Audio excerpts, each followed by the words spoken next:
Bismillahirrahmanirrahim. Yang boleh ngajar zikir adalah syaikhun ma'zunun inda syaikhihi. Guru yang diizinkan, diijazahkan gurunya. Kalau nggak dapat ijazah, sedapat ijazah aja yang diajarin, jangan lebih. Nggak pernah diangkat mursyid, jangan ngaku mursyid. Mursyid itu nggak mesti tua loh ya. Itu masalah otoritas satu thariqah. Ada di thariqah tertentu yang dapat ijazah umur 90, di thariqah yang lain umur 19 sudah diijazahin.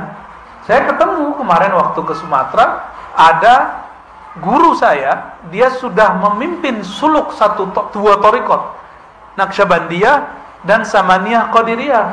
Itu dia mimpin dari umur 20, sekarang umurnya udah 70 sekian, berapa tahun tuh? Ya, jadi nggak mesti tua fisik. Mana ada kaedahnya tua fisik? Nggak ada. Kita kan bayangin Syekh Mursyid harus tua, pakai tongkat, harus pakai sorban, ya salam. Mursyid itu mau pakai apa aja dia mursyid. Mau mereka baju kaos, dia mursyid. Orang nggak akan bisa luput karena ada mutiara di kolbunya. Sekali dia berbicara, keharuman rohaninya tercium oleh orang yang mencari rohani. Nggak bisa dibohongin. Rumah makan, masak, udah ditutup, kecium baunya nggak? Ya, kecium baunya. Sama kira-kira, ya. Jadi saran saya kalau belum disiplin untuk zikir yang diajarkan guru, maka bermursyidkanlah kepada yang hidup dan dapat izin dari gurunya. Gitu ya. Kalau enggak, nanti enggak nambah-nambah. Ajarkan beliau-beliau ataupun yang ya, secara rohani. Adalah berapa ratus teknik la ilaha illallah doang. Mau ditarik kemana aja nikmat zikir la ilaha illallah itu. Nikmat sekali. Ya. Jadi jangan mengkultuskan seorang guru. Di atas guru ada guru, di atas wali ada wali. Di atas nabi ada nabi, di atas rasul ada rasul. Puncaknya Rasulullah sallallahu alaihi wasallam. Thariqat itu yang hebat bukan namanya, tapi mursyidnya. Ya, oh thariqat A lebih bagus, enggak. Yang bagus tuh mursyidnya. Tapi beda mursyid, beda guru, beda mentor, beda murabbi, beda hasilnya, beda enaknya. Dan jangan salahkan para salik, para penikmat ini, dia sedang memburu restoran ruhani. Namanya Naqsyabandiyah. Siapa dulu kokinya? Siapa dulu pimpinan dapurnya? Siapa dulu pemiliknya? Ya. Apalagi sudah beda menu. Naqsyabandiyah menunya beda dengan Qadiriyah. Di Naqsyabandiyah zikir lembut dulu, baru zikir keras. Nggak ada keras juga sih, zikir bersuara aja. Di Qadiriyah zikir keras dulu, la ilaha illallah, gitu kan? Kalau di Naqsyabandiyah enggak. Mata dipejam, lidah dikunci, sebutlah selembut-lembut mungkin nama Allah. Kayak kita bermanja-manja kepada sang kekasih bernama Allah. Beda nggak? Beda, badan lemes-lemesin. Kalau di thariqah Qadiriyah enggak, kalau perlu tangan di kepal. Dulu saya belajarnya begitu. Kepal tanganmu, ya. Tarik nafas, baca. Mulai dari zikirhu Allah, la ilaha illallah, Allahu, semuanya itu. Ada zikirhu aja, ada ahad-ahad aja. Betul-betul menghentak di dalam badan ini. Ada ilustrasi lain. Kita ini ada yang suka musiknya nge-rap, nge-rock, datang ke hadroh, saya request yang lembut dikit ya, gitu. Karena kalau denger dulu masih muda banget, seneng. Dulu thariqah Qadiriyah, thariqah Samaniyah yang saya pelajari, kita seneng kalau zikir keras, apalagi kalau dikasih duk-duk Allah, la ilaha illallah. Waduh, nikmatnya bukan main. Kalau seminggu itu nggak ada zikir keras, kayaknya dunia ini hambar.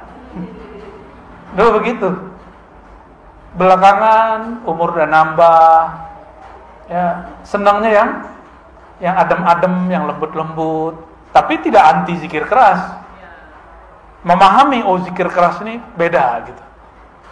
Cari senangnya yang lembut-lembut. Datanglah Syekh Ahmad Khatib As-Sambasi yang hijrah ke Makkah. Dia belajar 2 thariqah, Naqsyabandiyah, Qadiriyah. Dia gabunglah satu paket. Zikir keras dulu, habis itu lembut. Ya boleh-boleh juga sih. Makanya kalau datang ke pusat-pusat tarekat di Bandung, di Tasik, di Garut, mau jalurnya yang manapun, kalau di Tasik kan sudah masyhur tuh, Abah Anom, Suryalaya, macam-macam. Di sini ternyata juga ada TKN tapi beda jalur. Metodenya sama. Keras dulu, baru lembut. Kenapa? Karena memang sudah satu menu. Ya. Cuma kenapa yang ini enak, terkenal, yang itu tidak? Kenapa? Sama kayak rumah makan, yang ini terkenal, yang itu tidak. Padahal bukan rasa, menunya sama. Rasanya beda. Jadi lidah ini nyari rasa. Kalau makanannya fisik, maka lidahnya lidah fisik. Kalau kolbu fisik atau non fisik, maka yang dia sedang cari menu-menu makanan non fisik. Oleh karena itu ulama kita mengatakan zikrullah qutul qulub. Zikrullah itu adalah nutrisi makanan kolbu. Ya. Zikrullah makanan kolbu. Saya mau tanya, mau nggak tiap hari dikasih karedok teh? Bapak Ibu, mau nggak tiap hari dikasih apa biasanya? Nasi liwet. Mau nggak tiap hari dikasih nasi liwet?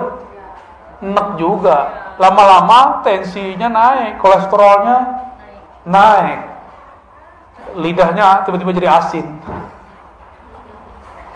Mau nggak tiap hari? Bosan. Oleh karena itu, kalbu ini juga ada kebosanan. Innallaha la yamallu hatta tamallu. Allah itu tidaklah akan bosan selama-lamanya sampai kamu bosan. Maka teknik la ilaha illallah pun ada macam-macamnya. Ada teknik A, ada teknik B, ada teknik C. Zikir keras itu tekniknya beda dengan lembut. Dalam keras itu juga ada beberapa teknik. Bosan. Inilah masalah thariqat. Ini masalah thariqat, ini saya sampaikan nih. Kok thariqat zikirnya 2 aja, la ilaha illallah ma Allah Allah. Padahal zikir banyak. Berarti ada yang belum sempurna dalam thariqat itu. Kurikulumnya kurang lengkap. Ya. Bakal bosan nanti kalau cuma zikir la ilaha illallah doang. Selama-lamanya zikir keras mulu, bosan. Maka harus ada zikir lain. Ada zikir subhanallah, ada alhamdulillah, ada Allahu akbar, ada la haula wala quwwata illa billah, ada hasbunallah wa ni'mal wakil. Ada suluknya masing-masing. Ada suluk subhanallah, ada suluk alhamdulillah, ada suluk la Allahu akbar, la haula wala. Semuanya ada suluknya. Dan semua itu turunan dari amalan para nabi atau para malaikat di langit. Hasbunallah zikir siapa? Nabi siapa yang waktu itu dibakar siapa? La ilaha illallah biasa. La ilaha illa anta, siapa yang zikir begitu? Nabi yang dilempar ke perut ikan, Yunus. Maka la ilaha illa anta itu namanya suluk Yunusiyah, tarekat Nabi Yunus. Ada tekniknya. Kalau belum nyampe ke teknik itu, gak akan ada rasa baca la ilaha illa anta. Gitu, ya. Ada tekniknya semua. Allah berfirman ke Nabi Musa, Musa, innani ana Allah la ilaha illa ana.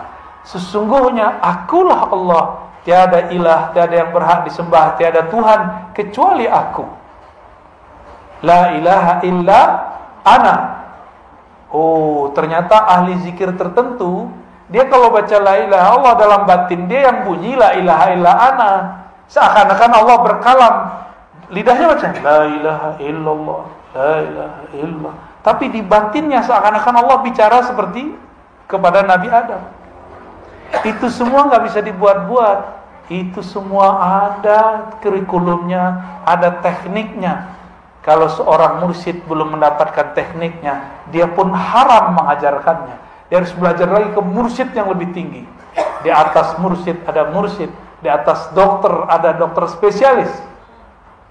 Ya, begitu terus. Ada tahapan-tahapannya. Ini kita baru ngomongin thariqah. Teman saya psikolog, itu kalau mau terapi orang nggak langsung terapi. Ada namanya conditioning. Benar? Dikondisin dulu nih orang. Baru berhasil. Sama kalau kita mau mengajarkan zikir atau mau belajar zikir, kondisikan dulu pikiran. Walaupun banyak masalah, minimal pas belajar masalahnya ditaruh dulu, gitu ya. Jangan dibawa masalahnya dalam belajar, nanti nggak fokus. Oke, itu thariqah. Jadi thariqah terjemahannya apa? Jalan atau teknik mengamalkan dalil yang tersirat. Kalau fikih, mazhab, teknik cara mengamalkan dalil yang apa kata dalil tersurat? Jika kamu hendak sholat, maka takbirlah, angkatlah tanganmu. Kita takbir, Allahu Akbar. Rasanya ada nggak? Kalau tidak belajar thariqah, rasanya hambar. Gitu. Ya hambar aja. Apalagi orang yang belajar sholatnya lewat buku atau YouTube, lewat video, ya salam. Nabi bilang, sholatlah engkau seperti engkau melihatku. Kita nggak lihat Nabi, maka kita harus cari orang yang ketemu Nabi. Siapa yang ketemu Nabi? Ada nggak? Ya udah, cari guru yang ketemu Nabi. Kita datanglah ke guru yang ngajarin sholat. Kita tanya, antum ketemu Nabi nggak Pak Kiai? Pasti dia bilang tidak, paling mimpi doang. Terus tahu dari mana sholat? Saya punya guru. Gurunya kita tanya lagi terus sampai ke sahabat Nabi. Jadi jarak kita sama Nabi udah 14 abad. Berarti caranya sudah mungkin ada tambahan, ada pengurangan. Supaya tidak ada tambahan dan pengurangan, wajib lewat mazhab. Supaya nanti kita nggak salah kira. Kita kira orang berbeda sama kita menambah atau mengurangkan. Jadi kenapa ada kelompok sekarang suka nyala-nyalain ibadah kita? Karena dia belajar fikih bukan lewat mazhab. Mereka anti mazhab. Maka di luar mereka bid'ahkan. Gitu. Ya, bahaya nggak tuh? Bahaya sekali. Jadi salah satu musibah di umat ini munculnya kelompok anti mazhab. Secara rohani, musibah bagi umat ini munculnya kelompok anti thariqat. Akhirnya zikir hambar semua. Dia baca zikir pagi sore tapi nggak ada efeknya dalam hidupnya. Dia sholat, ruku, sujud tapi tidak ada natijah rasa yang dia dapat setelah membaca. Kata orang-orang ini, sholat nih, mohon maaf kalau jidatnya ada hitam, ya. Jidat hitam itu boleh-boleh aja. Cuma bukan itu yang dimaksud. Simahum fi wujuhin min athari sujud. Ada tanda bekas sujud di jidat mereka, di wajah mereka, wujuhihim, karena bekas sujud. Saya udah putar-putar nyari riwayat, adakah jidat Nabi itu hitam? Nggak ketemu. Meskipun berjidat hitam boleh, nggak ada masalah kan, emang mungkin kulitnya agak sensitif, orangnya juga sensitif. Lengkap sudah. Terus apa yang dimaksud tanda sujud? Tanda sujud, saya sering sebutkan, orang sujud kepalanya di mana? Di Di bawah apa? Di bawah tempat paling kotor di alam semesta. Nih, tempat buang air kecil. Ya, walaupun bajunya bagus, walaupun bedaknya Masya Allah, bajunya oke, tapi bagian situ bau nggak? Nggak enak kayak ngomongin begitu ya. Tapi emang itu bau, udah selesai. Sekarang ditaruh di bawahnya. Gimana?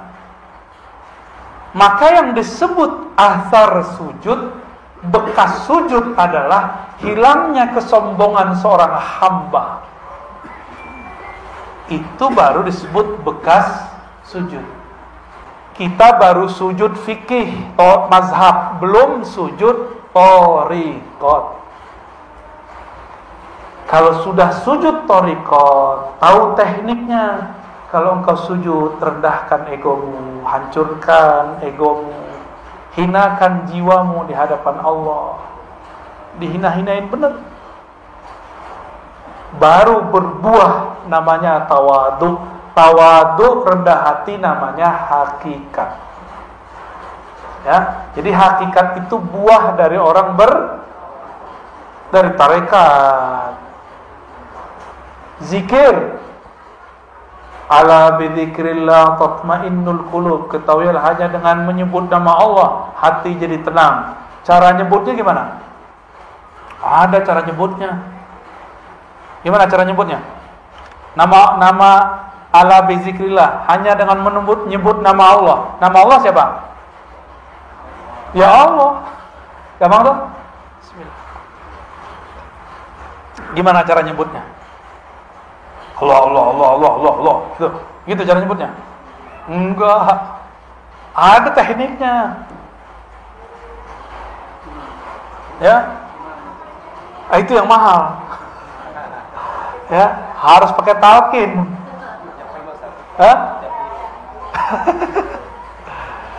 Harus pakai talqin, mahal itu. Maka barang begini nggak boleh diobral. Haram hukumnya diobral. Ini mutiara dari Allah. Karena dia seafdol zikir. Kalau diobral, orang nggak menghormati barang ini nanti. Dapat dibuang. Itulah yang terjadi pada banyak murid. Talqin sini. Karena diobral talqinnya, dia tidak pernah lagi mengamalkan zikirnya. Karena dia nganggap, kita kalau beli cincin, tepi jalan, obral-obralan. Maka dalam thariqah kami, talqin itu bukan nomor pertama. Nomor pertama at-ta'allum wa ta'lim, ngaji. Udah bener ilmunya baru talqin. Udah hilang syaknya, sehingga dia tahu nama yang akan dibaca dia adalah zat yang maha agung. Maka dia pun akan mempersiapkan jiwanya untuk membaca. Nggak mungkin lewat Zoom, pasti dijemput kok. Antum ini kan lucu, takut COVID ngaji lewat Zoom. Tapi kalau pengen makan resto, datang langsung. Ya salam ya. Nggak adil sama diri sendiri. Takut ngurus badan fisik, tapi virus rohani dibiarkan. Sampai mati begitu aja lah ya. Rasain aja terus. Nggak ada perkembangan dalam batin kita. Nggak adil. Innallaha yuhibbul muqsitin. Allah senang sama orang yang adil, yang proporsional, jelas. Lagi pengen makaredok ya, datang ngantri lagi. Masuknya pakai masker, pas makan mungkin. Nih ditutup nih. Nom, bisa nggak? Kan nggak bisa. Makan pakai masker bisa nggak? Gaya-gaya doang pakai masker. Ya, pas mau makan pasti dibuka. Hilanglah social distancing. Kenapa antum nggak takut? Giliran mau ngaji dempet-dempet dikit takut. Nggak percaya kalau pas ngaji ada rahmat turun. Ada malaikat rahmat. Itu di antara antum banyak sekali malaikat rahmat. Itu sampai ke atas sana. Nggak ada virus berani masuk. Masuknya paling pas masuk mall tuh, ya. Yang disalahin pengajian masjid. Malaikat itu kalau ada orang duduk di tempat zikirnya, lalu doa, Allah marhamhu, ya Allah rahmati dia, selamatkan dia, jagalah dia. Malaikat kalau doa mustajab nggak? Dia nggak pernah dosa, ya? Masih takut? Hah? Nggak takabur loh ya, nggak boleh takabur. Tapi insya Allah, ya. Jika dilakukan zikir berdasarkan tekniknya, sama dengan orang makan karedok, makan rendang sesuai dengan takarannya, cara masaknya, udah pas sudah. Kalau juga masih belum terasa, jangan-jangan bukan menunya yang salah, tapi lidahnya sedang sariawan. Paham ilustrasi ini? Kalau kita nih belajar zikir, gurunya sudah oke, tekniknya sudah lengkap, tapi belum juga menikmati zikir, jangan-jangan kolbu kita sedang bermasalah, seperti mulut lagi sariawan gak menikmati makanan. Saya kira cuma orang Padang yang pedes, orang Sunda cabai rawit gak dicampur apa-apa, giling. Gimana? Udah? Pernah nyoba? Doer gak bibirnya tuh? Gak berani. Tuh orang Padang gak berani, orang Sunda berani. Pantesan lebih pedes dari kita, ya gak? Maaf, canda-canda. Itu torikot. Hasil dari bertorikot, tenangnya kolbu dalam berzikir, namanya hakikat. Kita punya kesimpulan, punya hikmah. Oh begini ya, kalau zikir dikerjakan secara benar, hasilnya begini. Kita tahu metodenya, tahu teorinya, paham hikmahnya. Ini namanya hakikat. Ya, jadi hakikat itu pengetahuan yang diperoleh setelah menjalani hakikat. Tapi hati-hati, tidak semua pengetahuannya tepat. Maka di atas hakikat ini harus ditingkatin lagi. Si hakikatnya harus diuji. Karena hakikat ini pengetahuan, tapi pengetahuannya terpisah. Zikir la ilallah rasanya ini, zikir hu rasanya ini. Itu namanya hakikat. Terpisah-pisah. Beda zikir, beda rasa. Umroh sama puasa, beda nggak rasanya? Keasikan umroh haji berbeda dengan keasikan tahajud, benar? Pilih mana? Sama-sama pegel loh kaki, tahajud. Sama-sama tawaf. Kenapa orang lebih sering memilih umroh? Padahal mau ketemu Allah di rumah juga bisa. Nggak mesti ke Ka'bah kali. Kenapa? Karena menu. Orang bosan satu menu. Rasa, ada rasa yang didapat di dalam umroh beda dengan rasa yang dapat dalam tahajud. Rasa ini menghasilkan pengetahuan. Pengetahuan inilah yang disebut ilmul yaqin. Ilmu yakin. Paham? Kira-kira? Dhamma lainnya hakikat. Sehingga kita punya keyakinan, kalau aku baca ini, aku yakin begini. Itu orang udah punya hakikat.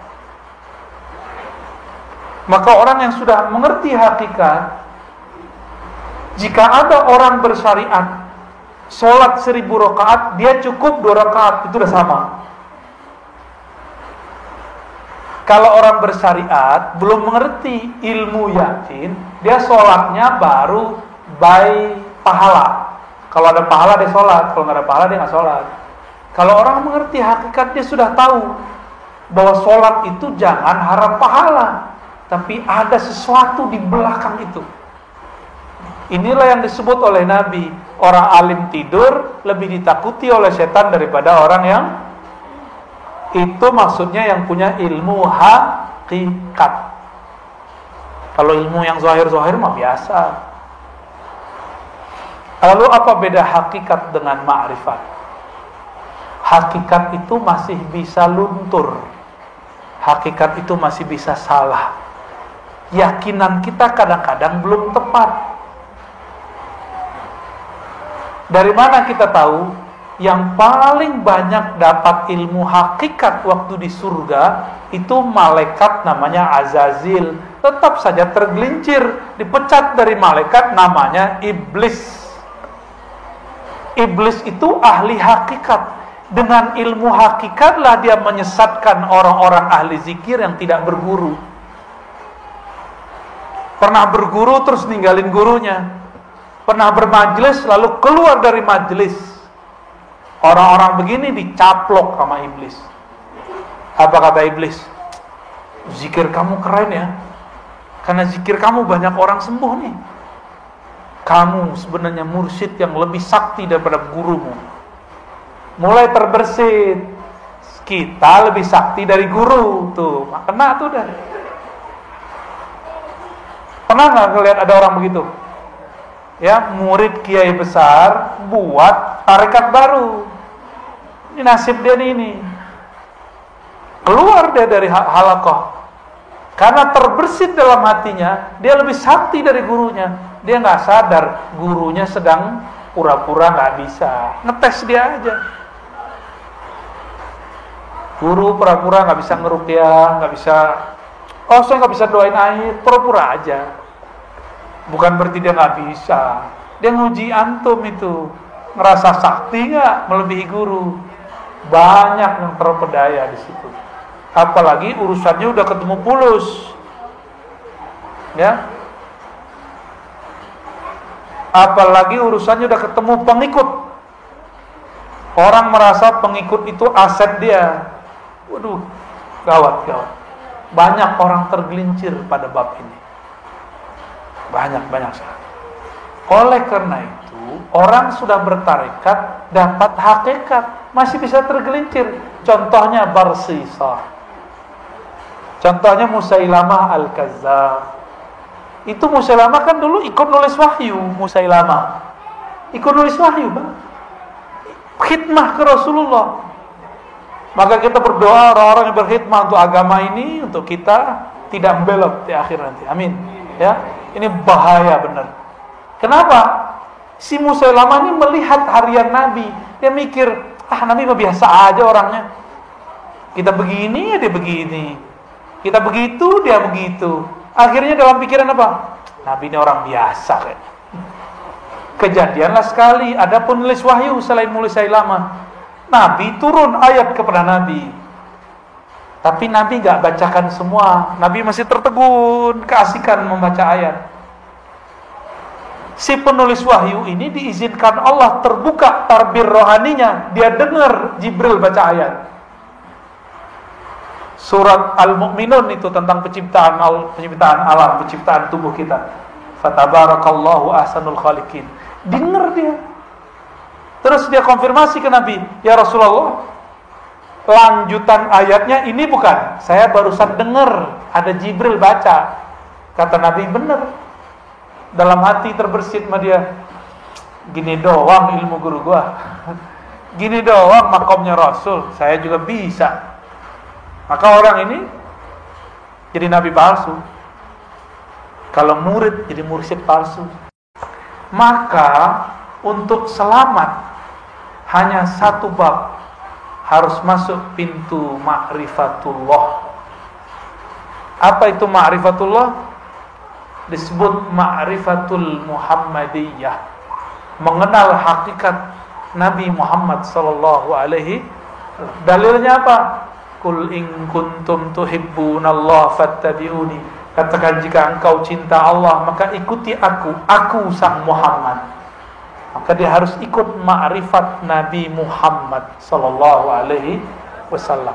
Nabi ketika sholatnya banyak, beliau gak bilang supaya kalian selamat. Nabi bilang, aku ingin bersyukur kepada Allah. Nabi ketika dapat wahyu gak bilang, gua doang yang bisa dengar, lu gak gitu. Kalian gak bisa. Gak ada Nabi kesombongan begitu, gak ada. Nabi selalu merendahkan hatinya di hadapan Allah dan para sahabatnya. Yang dimaksud al-haqiqah al-Muhammadiyah, itulah kemurnian akhlak Nabi Muhammad sallallahu alaihi wasallam, yang berakhlak dalam hakikatnya, dalam bertorikotnya, dalam bersyariatnya, itulah yang dapat makrifat.